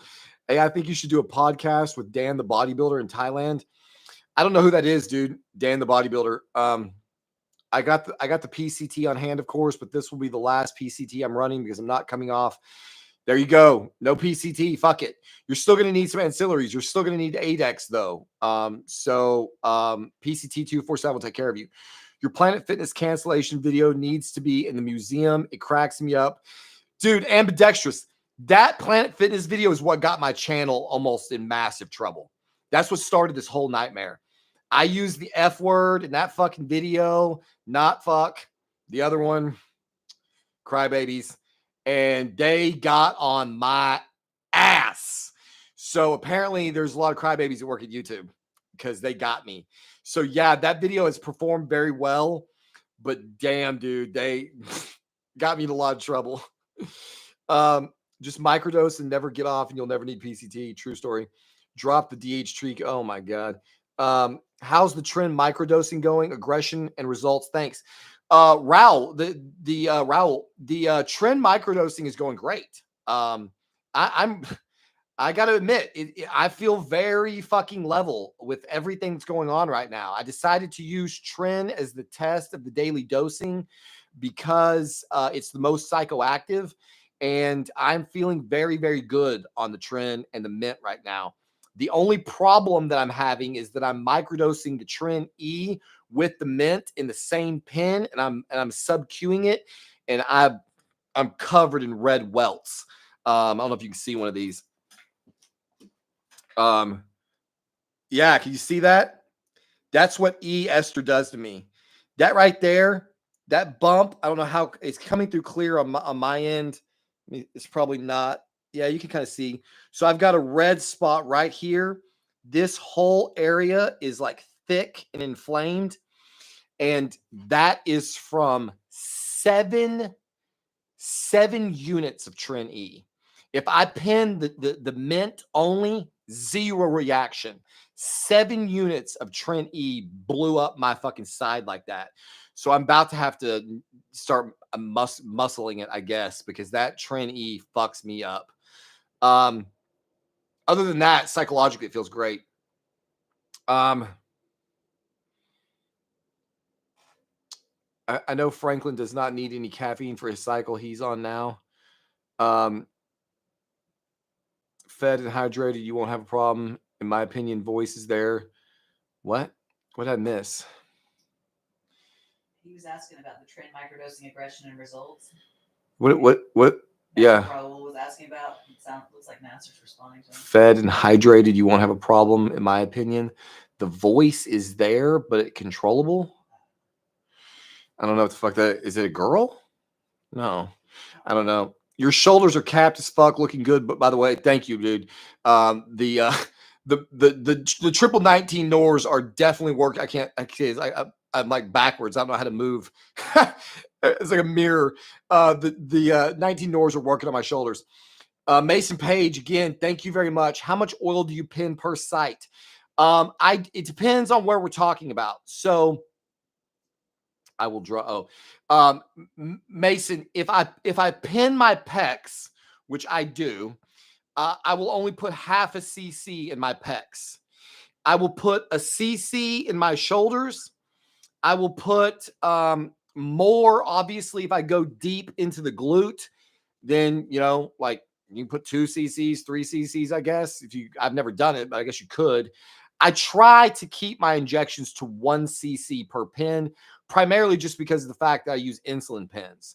So if I ever that's one of my concerns, is if I ever actually get to doing like multiple grams of gear, the volume of oil I'll have to pin, I don't know where I'm going to put it all. I don't know how the fuck you guys do it.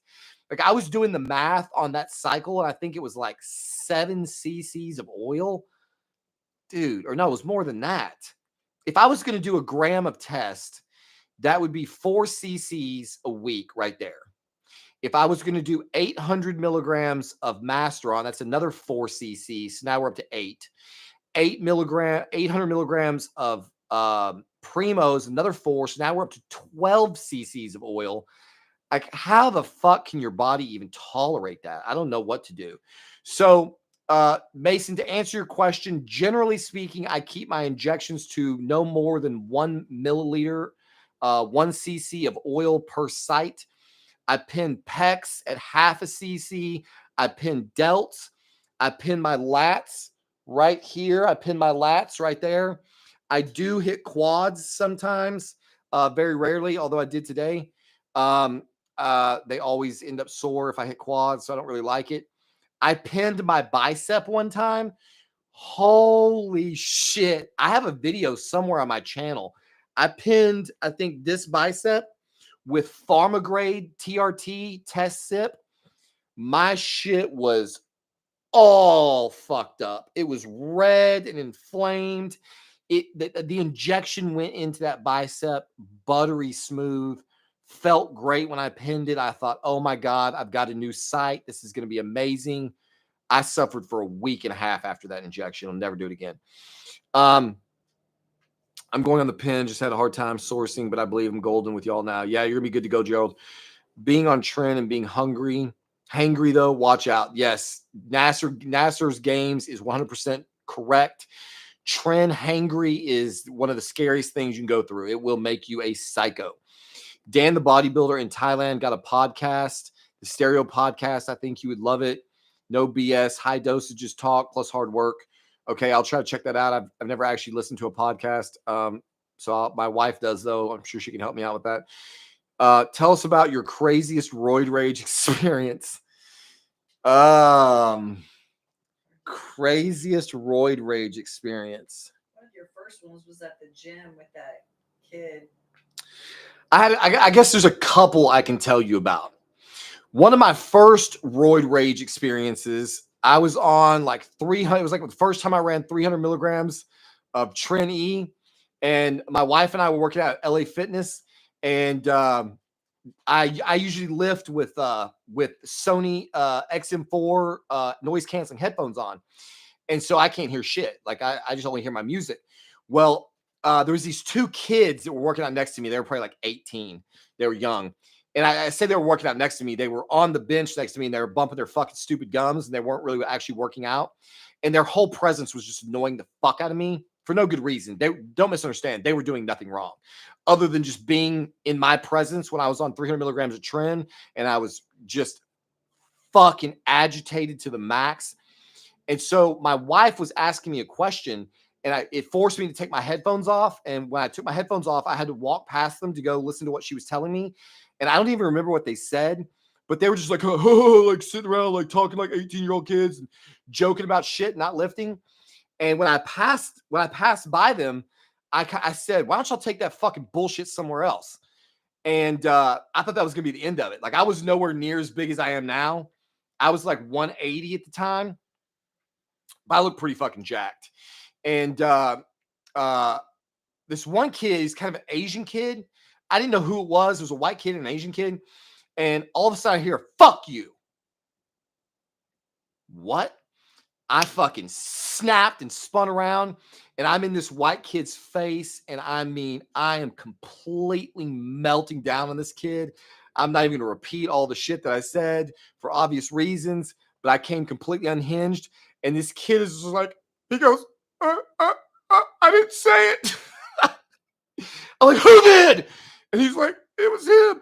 And his buddy's like, is super proud. And he's going to fucking, he's like, I said it. And so it was like his buddy was standing like 3 feet away from him. And all I remember is it felt like I levitated and floated across the gym to this kid.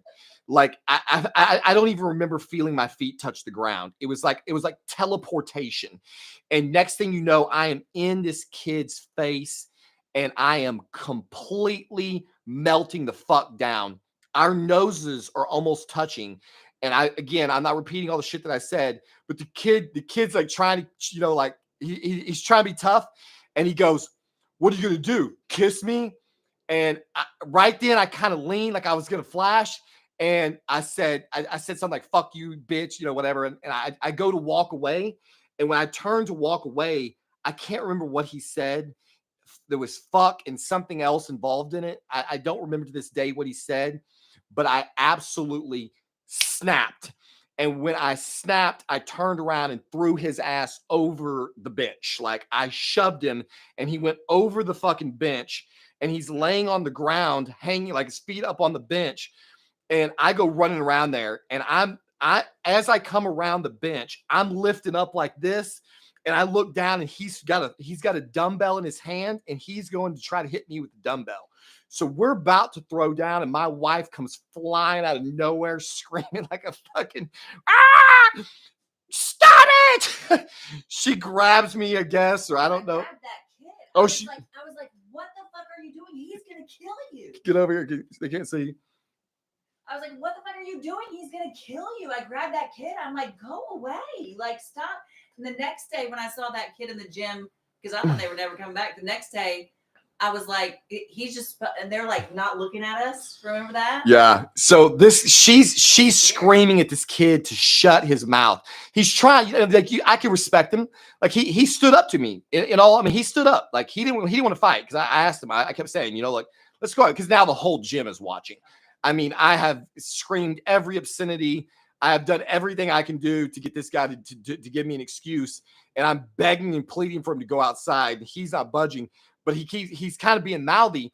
And my wife is just screaming at him, shut up, don't respond to him. He's going to effing, Kay, which this video is never going to make it. So Yeah, you can't say anything. You have to remember we're in kindergarten on YouTube. When we're on YouTube, we have to act like we're in a kindergarten class because there's a lot of crybabies. So yeah, that was really bad. That was like one of the times that I got really close. The second worst, probably the worst ever meltdown. My wife and I were going for a walk. We live in this like gated community that has like a road that goes in between the two sections of houses. And they had decided it's a 2-lane road going in both directions with a median in the center. And somebody got this genius idea to turn one of the lanes into a bike lane. And so nobody rides bicycles here. no one uses these bike lanes. Okay. So most of the residents hate this entire situation because it's like we live in Texas. So like 2 weeks out of the spring and 2 weeks out of the fall, somebody's in that fucking bike lane. The rest of the time, it's just a wasted space. But this day, the person who happened to be in the bike lane was my son on his fucking rollerblades. And we're walking together in the evening, and I look up, and my son's going down this hill, and here comes this truck, and he's in the bike lane, and my kid is going toward him, and he's going toward him, and I'm start screaming, and this guy's about to hit my kid. My kid has to jump off the road and like tumbles onto the ground to avoid getting hit by this car. I wasn't a human being after that. I evolved very rapidly into some other kind of organism. I lost my fucking mind. I went running through this fucking neighborhood, screaming at anybody I could find. Where did that white what was it, Toyota? Not the Tundra, the little smaller white truck, or the smaller Toyota truck. I'm I'm running through through the adjacent neighborhood, and people are looking. I don't know what I must have looked like, because people are in their yards and they're like looking at me, and I'm asking where this vehicle went, and they're like, "It's down there, it's down there." They're not even trying to lie. I run, I find this car. I don't know if I should even be admitting this. I know. Suffice it to say, I find this car, Stan. and I don't even give a shit. You know what? Just fuck it. This guy almost killed my kid. Yeah, I mean, the cops came. So I find this car, and I go to the front door, and I start knocking on the door, and nobody comes. And so I start fucking pounding on the door. And this guy, the guy that did it, he's probably in his 50s. My wife thinks he was older. I think he was his late 50s. He opens the door. He's about 5'5" at a maximum. And he opens the door, and I fucking completely come unhinged. I start screaming at this guy. He was like, "I always watch where I'm going." And he slammed the door in my face. And I started kicking the shit out of this door. Like, I am rearing back, and I'm trying to put this fucking door in the fucking floor. And then it occurred to me that we're in Texas, and like everyone has a gun here. And so I decided to get off this fucking guy's to get off his door. Well, no sooner do I start walking off out of his away from his door, he's gonna come outside. And so again, I'm still aware of the fact that I'm in Texas, and this is like getting after dark. And so, to make a long story short, this guy basically comes out to the edge of his property, and I'm standing in the street. My wife finally catches up with my kids. He's trying to deny that he did anything wrong, that he was ever even close to my kid. My wife was on cycle at the time. She was taking 20 milligrams of fucking testosterone at the advice of some online doctor named Dr. Rand. We didn't know at the time her testosterone level was 660 nanograms per deciliter. My wife had a higher testosterone level than some men. So she's amped the fuck up. I'm amped the fuck up. I am standing in this guy's in the driveway, or like outside this fucking guy's house. I am saying every single thing you can say to a human being to get them to hit you. I'm calling him a punk bitch. His wife is out there next to him. I cannot repeat the things I said to this man. Tell me one of two things. Either he is not a man at all, or there was an angel, maybe, or if somebody said 1/10 of the shit to me that I said to this guy, I don't give a fuck if it was Ronnie Coleman in his heyday. I'm gonna have to take an ass beating, because there's no way I would let any human being talk to me the way I talked to this guy. I said I insulted his wife. I insulted him. I said things about his wife. I mean, dude, the worst, just imagine whatever the worst possible, most emasculating, most offensive thing you can say. He reached toward me a couple times. I slapped his fucking hand out of my face.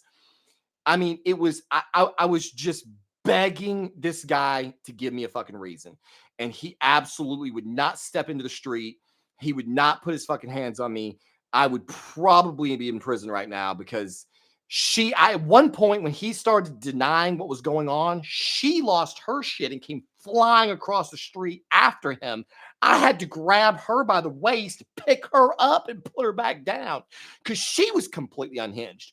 We both thought we were going to watch our kid die that night, and we were completely out of our minds. And when the cops came, we left. We talked to the cops briefly. I guess they decided not to press charges, or they admitted that they almost killed my kid. And so I was like having a moment of temporary insanity or whatever. I don't know. But that was the second time that I was close to that's the closest I've gotten to actually like, getting arrested. Man. One of my favorites, even though you did not get close to getting arrested, was that time we were driving up to that Walmart at night. You were driving through that Walmart parking lot at night, and those two guys were coming out. Yeah, well, I was on another Tren cycle, and I had my old BMW, and if I was in that car, I was driving fast. And I pulled into a Walmart parking lot like 12:30 at night, and there's these two horizontally challenged guys, and I guess they thought I was driving too fast through the parking lot, even though I was nowhere near them. And one of them reaches up and flips me off, and I see it in the rearview mirror. No, that's not going down. So I swerve right around, pull up fucking next to this guy. And when I'm sitting down, I had a BMW M340i, and it was dark, and I'm sitting, you sit way down low in it, so he can't tell. He just sees my neck. He has no idea who he just flipped off. And when I step out of that car, I was 200 at that point. I may have been 205. I step out of the car, and this guy sees me climb. I'm in my gym tank top and shorts, and I had actually the rider wear lifting shoes on that I've since gotten rid of. Like, as I climb out of this car to this guy who looks like, if you've ever seen Game of Thrones, Samwell Tarly from Game of Thrones. This is what this guy looks like.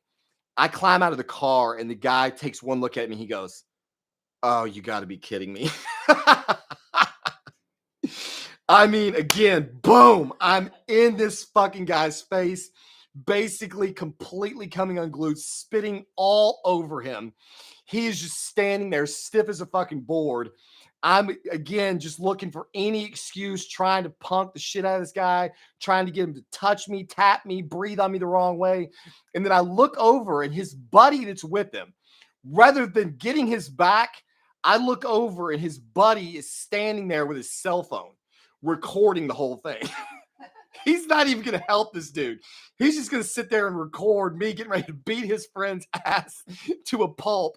And of course, once that, it's like, what are you going to do? I thought about walking over and slapping the phone out of his hand, but it's like, this is going nowhere. I've already punked this guy. He's never going to do this again. It's like, that's the thing. Even on Tren, I'm not an idiot. Like, I'm not going to throw the first punch. I'm not going to intentionally go to jail over some stupid bullshit, but I will say everything I can say to you to test if you have any balls at all. Like, if there's any manhood in you that is not going to be able to look at yourself in the mirror after you let some guy talk to you like you were just a fucking piece of gum he just scraped off of his shoe. Like, and I can't get anybody to go. So, man, that took an hour probably to tell all those stories.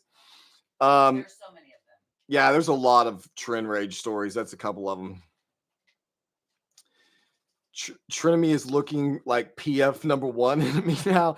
Dude, I put on my Instagram, I took a clip from that Planet Fitness YouTube video, and I put it on my Instagram. It's got like 25,000 views on it. And there's all these people in the comments trying to argue the point and trying to defend Planet Fitness. Mostly, there's a bunch of like conservative people that didn't figure out that I was actually against the deal. It's funny. If you're on my Instagram, you'll see these people are not very smart. How many days a week are you training? What's your training? But by the time I get to these questions, these people are probably gone. I'm training 4 to 5 days a week right now. If anybody's still interested in the answer to this question, I train chest on one day, arms on one day. Then I take a day off. Currently, I'm training legs and shoulders because I barely do any shoulders, so it's primarily legs. Then I do back. Then I take a day, sometimes 2 off, but lately it's just been 1 day, and then I repeat. So chest on 1 day, arms on 1 day, back and shoulders, and then legs and shoulders, and then back. Can you inject the side hip, the back glute? Oh yeah, you can. Okay, good. Thank you. Pinning them in the same syringe works every other day. 2.5 cc's at the moment. 600 T, 600 Primo, 300 Tren. See you on the moon real soon. To the moon, baby. That's where we're going. Probably gonna see me in the ER real soon is what you're gonna see. Or or on the Dallas County police blotter. That's where you're likely to see me. Sarah had this funny YouTube, or we were laying in bed last night, and she showed me this reel, and there was this girl with a black eye, and I guess she had some kind of condition. She was like sick, and something caused her to have like this black eye. And it's this kind of funny video where her boyfriend's explaining like, you can't take this girl anywhere because no matter what she says is the excuse for why she has a black eye. Fucking nobody believes you, so they automatically think he caused it. And so that's, I don't know what that has to do with this. I don't know why you're telling me. I don't know. I guess because I'm talking about jacking my doses up. Maybe you're gonna. I mean, I wasn't threatening anybody. I'm just saying, like, if anything happens to me, if you have a black eye, it's not from me. That was the point. You must clearly be sick. No, I have no. My wife and I are good. It wouldn't matter what I took. I say that. I just cursed this right there. Damn it. Well, it was nice knowing you guys. Send money to Dallas County. I'll have her post the inmate number. Oh, it's because you were talking about they'd have to see you on the police blotter. That's what you were talking about that. Have you ever seen Wes Watson roid raging on Andrew Wilson? I don't think I know who either one of those guys is. I take modafinil with that cycle. The focus is insane. I have some modafinil on hand. I have not tried it yet because I'm convinced it's going to make my appetite even worse. But if I ever have to fucking get, what should I start with? What dose? Is 200 milligrams the starting dose, or should I go less with? I've never taken modafinil before. I've taken Adderall a lot, but never modafinil. I like Andrew. He is a hard guy to debate, and he's really well versed. I'm having trouble. Oh man, I'm way behind. I'm having trouble sleeping. What cycle would you do to taper off caffeine and still have drive to get it in the gym? Bro, if you're having trouble sleeping on caffeine, don't do steroids. Oh my God, it's gonna be way. I don't even know. I don't know how to answer that question. I could drink fucking 10 energy drinks. I have literally drinking 8 Red Bulls at a club and gone home and gone straight to bed. Caffeine doesn't have any effect on me at all. Fred Matthews, I am 43 years old. I'm 5'10", and I weigh about 211 pounds. This video is never gonna make rather than have bike lanes no bike lanes, as I had people run me off the road when no bike lane. I'm not even touching that. I wish they would make it illegal to ride bicycles on the road. It's stupid. I don't know why anybody has a bicycle. What fucking bicycle? What the fuck are we doing? Horizontally, yeah. I whooped. That's not happening. The people are quoting what I said, and I'm this is awesome. I'm feeling good. It's just not me, just me. Oh my God, dude. My Tren rages are epic. Most of the time now, the way I handle the Tren rage is I make a video. So if you haven't seen it, if you go to my channel page, and I have a playlist called Tren Rants. What I try to do is just anytime like I'm feeling like a massive over exaggeration of the Tren, I just melt down on camera. I do admittedly melt down on my wife a lot. My wife and I had a really public fight recently. If you were on my Discord, then you got to see it. I made some videos during that period of time. So really like what, a month ago? I don't know. I'm trying to forget. See, she's trying to forget. So sometimes I Tren rage on my wife. But I haven't gotten up to a good public Tren rage in quite a while. It's probably coming though. If I get the car and I start actually leaving the house to drive the car, it's probably almost certainly going to happen because I'm going to drive like a fucking maniac, and then somebody's going to flip me off the road, and then I'm going to chase him down in the Beamer, and then it's going to be, which apparently is a Bimmer. I can't even say that. All right. Have you seen Chris Jones' CT Fletcher deadlift party? Oh, that sounds like an adult film. I'll get you amped. Watch it pre-workout. It'll get you amped. Okay, I might look that up. I'm scared. I mean, is this like 2 girls, 1 cup? kind of fucking thing? See, Chris Jones, CT Fletcher deadlift party vid. I don't know. Seems risky. I might be getting played with. Oh my God, 2 hours. I probably should get some. Should I do some Overwatch 2 tonight? It's insanely good video on YouTube. Yeah, I need some like something to watch on YouTube. I can't ever find anybody interesting, so I just watch myself. I watch myself a lot. Every time I go to somebody else's video, I have to put them on like 2 times speed to even be able to tolerate it. And it's like usually within 5 minutes, they say something that's total bro science bullshit, and I just quit. Like I can't find anybody who's genuine and honest. And so it's just like every time I try, oh, listen, my microphone is about to die any second. So I guess that's a good excuse to quit because I'm about to have no microphone. So while I still have microphone, let me just say thank you to everyone who was kind enough to I was a little nervous in the beginning. You know, like I should do a better job of like forecasting when I'm going to do these lives so that more people can join. I still didn't. I guess we're going to go with massive test, Primo, Masteron, Deca. I guess that's where we landed. I didn't really get the info that I came to get, but I had a good time regardless. Hopefully, I answered some of your questions and it was at least a little bit entertaining. Yeah. Thank you for everyone who showed up. Please go watch all of my old content and tell YouTube how much you love me and how much they should stop fucking demonetizing my videos. And it could be getting ready to rumble. So you know what that means. We'll see what happens. Hopefully everything stays here, and hopefully that this whatever's been going on is just some kind of weird situation with their new system. I don't know. But as always, I appreciate the super tips. Appreciate everybody hanging out and listening to me be a psycho on a live camera feed. So as always, thank you for watching, and we'll see you on the next one.